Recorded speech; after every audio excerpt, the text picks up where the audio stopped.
अब इस कबीर परमात्मा के नाम पर काल के 12 पंथ चले और उन्हीं का इतना विस्तार हो गया है कि कई करोड़ों की संख्या में कबीर पंथी हैं। कई करोड़, लगभग 20 करोड़ से भी ज्यादा होंगे पूरे मिलाकर के भारतवर्ष में कबीर पंथी। लेकिन हैं वो नकली संतों से प्राप्त ज्ञान युक्त, वो ज्ञान पूरा नहीं उनका, ना उनके पास भक्ति मार्ग। अब उन्हीं पंथों में से एक और पंथ पनपा है जिसको पारखी संत कहते हैं, पारखी पंथ। अब अन्य जितने कबीर पंथ में जो बेशक वो काल से प्रेरित हैं, नाम उनके पास यथार्थ नहीं है, लेकिन ज्ञान उनका बहुत कुछ ठीक है। परमात्मा कबीर जी को वो महत्व देते हैं, परमात्मा को मानते हैं और सतलोक सचखंड उन स्थानों को भी मानते हैं, लेकिन उनका नाम गलत है, उनकी पूजा की विधि गलत है। अपने आत्माओं जैसे आप किसी को ये ज्ञान हो जा कि इस व्यक्ति को ये रोग है और उस रोग का नाश करने की औषधि है नहीं, तो उस ज्ञान का लाभ क्या, उसका कोई यूज नहीं। ये भी ज्ञान हो गया कि इसको ये रोग है और उसकी औषधि नहीं, तो ये हमें सबको ज्ञान हो गया कबीर साहिब के मार्ग से कि हम सतलोक से आए थे, यहाँ फंस गए और यहाँ का काल भगवान है। इसको 1 लाख मानव शरीरधारी प्राणी नित खान का श्राप लगा हुआ है। तो हम सभी दुखी इसलिए हैं कि हम सतलोक नहीं गए। सतलोक जाने से हमें सुख होगा, लेकिन उनकी जो सिद्धांत विधान है, ये सभी कबीर पंथी जो हैं, कबीर परमेश्वर जी को केवल सतगुरु मानते हैं, परमात्मा नहीं मानते। और परमात्मा को सतलोक में निराकार मानते हैं। और वहां वही राधा स्वामी वालों वाली थ्योरी की वहां प्रकाश ही प्रकाश है, लेकिन वो ये मानते हैं कि वहां आत्मा उस प्रकाश में घूमती रहती है। परमात्मा पहले गुप्त था, फिर प्रकाश बन गया, प्रकाश उत्पन्न कर दिया उसने अपनी दौनी थे, फिर उसमें समा गया। कुछ ऐसे भी बकवास करते हैं बेतुकी, उसमें समा गया प्रकाश में, वो प्रकाश चेतन हो गया। प्रकाश का टट्टू चेतन होता, बता, प्रकाश तो प्रकाश ही है। और फिर कुछ एक तो यहाँ तक अपनी मन गढ़ंत कहानी बना रहे हैं कि उसने प्रकाश को, परमात्मा ने फिर प्रकाश को ऐसे उछाला। जब परमात्मा प्रकाश में मिल गया, उछाला किसने? फिर वह बूंद ऊपर, जैसे पानी को ऊपर उछाल दे वापस जल में मिल जाती है, तो जल में मिली नहीं, वो बूंद न्यारी न्यारी रहेगी, सारी आत्मा बन गई वह, और फिर प्रकाश में घूमन लगी। जैसे इसका मतलब जैसे मछली घूमया करें समुद्र में, नो धक्के खावें, तो वहाँ प्रकाश ही प्रकाश है और वो चेतन प्रकाश है। एक की छुरी है, बाकियों की तो वहां है, वो निराकार है भगवान। और वहां आत्मा अलग रहती है उस प्रकाश में, जैसे मछली जल में घूमती रहती है, ऐसे धक्के खाती रहती है, ऐसे भटकती है। तो ये टट्टू मोक्ष हुआ, कोई बात हुई है? तो इस तरह की छुरी, चलो ये जो कबीर पंथी हैं, ये अस्तित्व भगवान का मानते हैं कि भगवान है, परमात्मा है, सतपुरुष है, जीव भिन्न है। इनकी बात कुछ ठीक सी है, लेकिन इनके पास मोक्ष मार्ग नहीं, यथार्थ ज्ञान नहीं सतपुरुष का।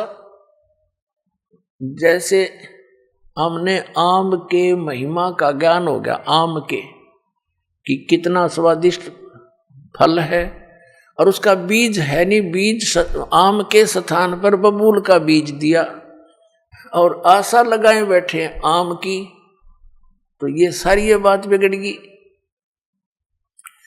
ये तो दशा है कबीर साहिब के उन 12 पंथों और उनसे निकली हुई अनेकों ब्रांचों की। और एक जो पारखी पंथ है, ये तो कतिये नास्तिक लोग हैं।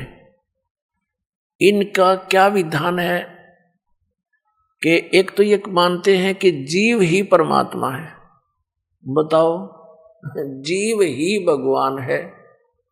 और फिर कहते हैं ध्यान लगाओ, और ध्यान की अंतिम उपलब्धि ये क्या बताते हैं कि विचार शून्य हो जाओ, बस ये अंतिम ध्यान की प्रागाढ़ता है। और जीव ही भगवान है ये तो इनका ज्ञान है, और विचार शून्य हो जाना ये इनका ध्यान है।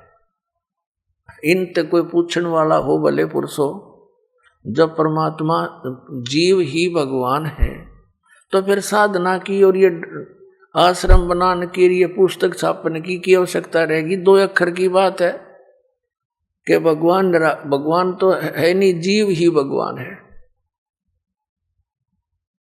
बताओ, कोई बुद्धिमान व्यक्ति इस बात को स्वीकार कर लेगा? और उसने भी लाखों लोग बका रखे, मूर्ख बना रखे। एक अभिलाष दास नाम का एक ये पारखी संत कहलाता, बताए इनको संत कहते आने भी शर्मावा उन्हें। अभिलाष दास नाम का एक संत है, इलाहाबाद और कई स्थानों पर उसने आश्रम बना रखे हैं। एक बुरहानपुर नाम का एक स्थान है, शहर है, और वहाँ इस पारक सिद्धांत के बहुत से महात्मा रहे हैं। बहुत पुराना, 150 वर्ष पुराना लगभग वो स्थान है। अब इनकी क्या छुरी है ये बताता हूं आपको। ये कहते हैं ईश्वर परमात्मा कोई नहीं, जीव ही ब्रह्म अर्थात परमात्मा यानी ईश्वर है। सृष्टि का कोई कर्ता नहीं है। जगत को ये बिना ईश्वर का मानते हैं। ये कहते हैं ईश्वर, जब ईश्वर है ही नहीं, भगवान है ही नहीं, तो ये परमात्मा रहित मानते हैं इस संसार को और सृष्टि को। ये जीव को परमात्मा कहते हैं। बताओ, या कोई बात है जरा सी कोई बुद्धिमान की? इन आदि शंकराचार्य जी ने 2500 आज से 2520 वर्ष पूर्व आदि शंकराचार्य जी का जन्म हुआ था, यानी ईसा जी से 508 वर्ष पूर्व। उस समय इस आदि शंकराचार्य जी ने भी, इनको क्या हुआ कि 8 वर्ष की उम्र में इनमें प्रेरणा होगी, क्योंकि पिछले पुण्यकर्मी प्राणी थे, और ये जा फंसे एक संत के जो गुफा में रहता था,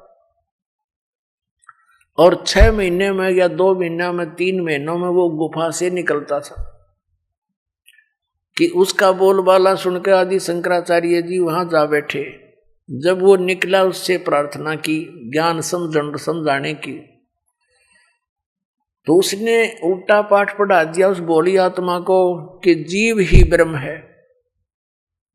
अब इस ही विधान को आगे प्रचार करने लगे आदि शंकराचार्य जी, जहां से हिंदू धर्म का ये जो ना उत्थान माना जाता है, प्राकट्य माना जाता है।